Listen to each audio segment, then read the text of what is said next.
Hi friends, எல்லாருக்கும் வணக்கம். இன்றைக்கி நம்ம சேனலில் என்ன செய்ய போகிறோம்னா பன்னீர் பாயசம். அது எப்படி செய்கிறதுன்னு பார்த்துடலாம் வாங்க. கடாயை நல்லா ஹீட் பண்ணிக்கிட்டு 1 டேபிள் ஸ்பூன் நெய்,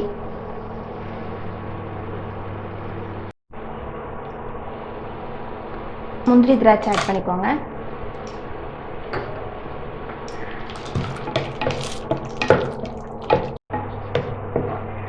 முந்திரி திராட்சையை நல்லா நெய்யில் வறுத்துட்டு இப்போது 1.5 கப் பால் ஆட் பண்ணிக்கோங்க.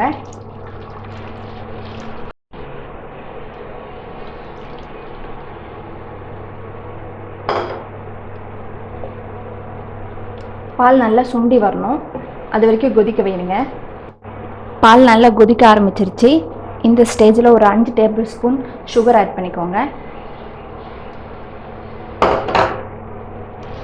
நல்லா கலந்து விடுங்க.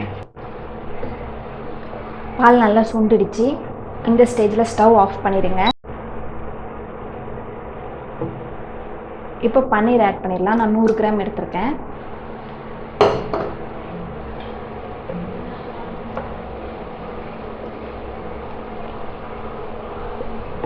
பன்னீர் வந்து ஸ்டவ் ஆஃப் பண்ணிட்டு தான் ஆட் பண்ணணும், இல்லைன்னா ரொம்ப கரைஞ்சிரும். நான் கொஞ்சம் பாதாமும் பிஸ்தாவும் வச்சுருக்கேன், நல்லா தூவி விட்டுக்கலாம்.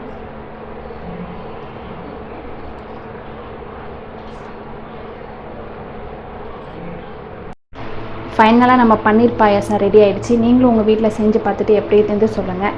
இந்த பாயசத்தை ஃப்ரிட்ஜில் வச்சு சாப்பிடுங்க, வெயிலுக்கு நல்லா குளு குளுன்னு இருக்கும்.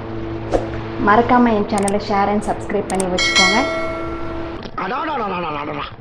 என்ன வடையா, மசால் வடை மசால் வடைதாயா, அருண் சுவை நாக்கில் உட்காந்து நடனம் ஆடுது.